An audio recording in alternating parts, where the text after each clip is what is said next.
Баршаңызға қайырлы күн, құрметті көрермен. Бүгін мен сіздермен Айгүл Қалиқызы. Бүгін таңғы асқа өте тез дайын болатын гренки дайындаймыз. Видеоның соңына дейін қарап, менімен бірге болыңыздар. Бізге керегі жұмыртқа, тұз, сүт, әрі нанымыз керек болады. Нанымыздың 1 күн жарым, 2 күндей тұрып қалған нан болса, обал болып қалмас үшін осылай жасасақ болады. Нанымызды өте қалың қылмайды, жұқа қылмайды, осылай видеода көріп тұрғандарыңыздай кесіп дайындап аласыздар.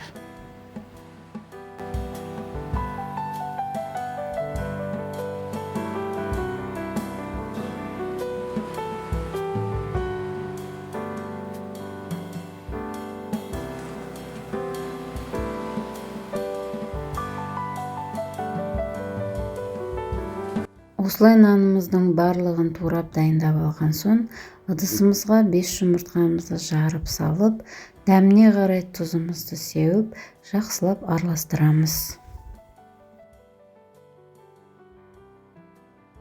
Тұзымызбенен жұмыртқамызды салып араластырып алған соң, гренкиімізге сүт құямыз. Менің отбасыма әрі өзіме гренкидің сүті көп болғанын қаламаймыз, сондықтан 2 ас қасық қана сүт құйып, жақсылап араластырамыз. Табамызға майымызды құйып аламыз. Майымыз қатты аз болмауы керек.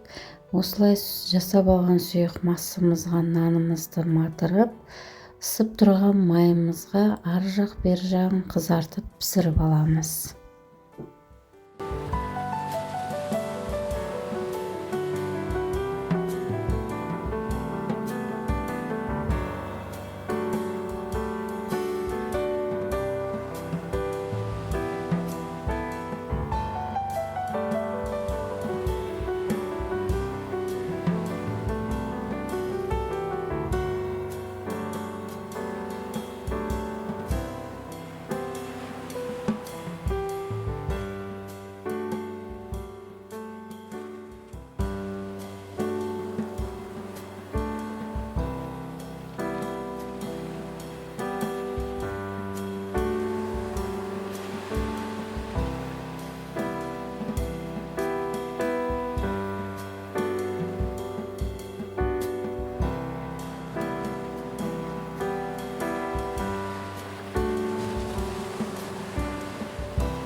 Гренкилерімізді осылай пісіріп алғанда, қағаз сүлгінің үстіне қойып, артық майын сорғытып алғанымыз дұрыс болады.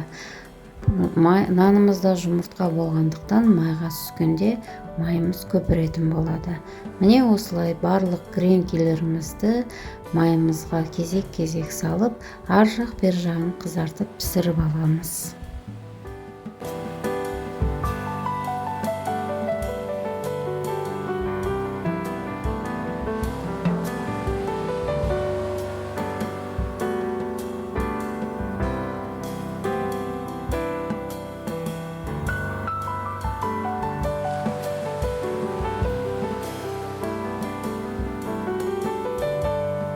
Осылай үйімізде қалып барады деген нанымыз болса, обал болып қалмас үшін осындай әдіспен жасасаңыздар болады.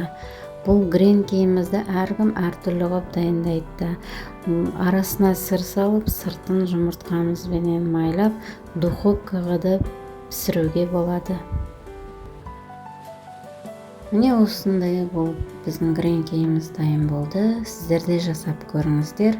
Жасайтын әдістеріңізбен комментарияға бөліссеңіздер болады. Каналыма тіркелмеген болсаңыз тіркеліп, лайк басып, келесі видеомды жіберіп алмас үшін қоңыраушаның белгісін басып қойыңыз.